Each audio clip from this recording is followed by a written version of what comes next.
ہے محمد الرسول اللہ صلی اللہ تعالی علیہ وسلم لقد کان لکم فی رسول اللہ اسوۃ حسنہ لمن کان یرجو اللہ والیوم الآخر وذکر اللہ کثیرا۔ یہ عجب آیت ہے۔ اس کا ترجمہ تو عام طور پہ کرتے ہیں کہ تمہارے لیے میرے نبی کی زندگی بہترین نمونہ ہے، یہ بھی ٹھیک ہے، لیکن اسوہ ہے اساس سے، تو اس سے ایک لفظ اسوہ بنتا ہے جس میں نمونے کا مطلب بھی ہے، اور جب اس کی اصل میں جاتے ہیں اسا، تو اسا کا مطلب ہے غم کی تسلی، غم کی تسلی۔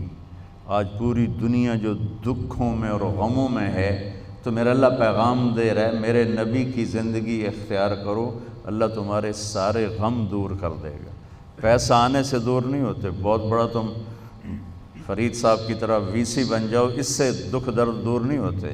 یہ اللہ کے رسول کے در پر جھکنے سے کیا خوبصورت ہے۔ لقد بات ہے ہی اور ہے ہی نہیں، لقد کان لکم، اور اللہ تعالیٰ کہہ رہا ہے یہ صرف تمہارے لیے میں کہہ رہا ہوں، اسپیشل تمہیں کہہ رہا ہوں کہ میرے نبی کی زندگی اپناؤ، تمہارے غموں کی تسلی، لفظ اسوہ، تمہارے غموں کی تسلی، تمہارے دکھ درد دور ہوں، چونکہ جب تم میرے نبی کے طریقے پر آؤ گے میں تم سے پیار کروں گا، اور جب میں تم سے پیار کروں گا تو تمہارے راستے کھولوں گا۔ حسنۃ، حسنۃ، انسان خوبصورتی کو پسند کرتا ہے، حسن پرست ہے اور خوبصورتی کی طرف کھنچتا ہے۔ معصوم بچے کو بھی مسکرا کے دیکھو تو وہ بھی مسکراتا ہے، آنکھیں دکھاؤ تو وہ روتا ہے۔ انسان کے اندر حسن پرستی ہے، تو باقی ہر حسن زائل ہو جاتا ہے، میرے نبی کے زندگی والا حسن ہمیشہ بڑھتا رہتا ہے۔ تو اسوۃ حسنۃ، تمہارے لیے میرے نبی کی زندگی سب سے خوبصورت نمونہ ہے۔ اس لیے اللہ نے اپنے حبیب کو بنایا بھی خوبصورت۔ حضرت عائشہ فرماتی تھیں کہ یوسف علیہ السلام کو دیکھ کر عورتوں نے ہاتھ کاٹ لیے، اگر میرے محبوب کو دیکھتی تو دل پہ چھریاں چلا کے بیٹھ جاتی، اللہ نے آپ کو اتنا حسین بنایا تھا۔ اللہ تک پہنچنے کا ذریعہ ہے جناب رسول اللہ صلی اللہ تعالی علیہ وسلم، اور اللہ تک جانے کا راستہ ہی کوئی نہیں۔ لو استفتحونی کل باب وجاؤنی من کل طریق لا افتح علیہم الا ان یکونوا وراءک۔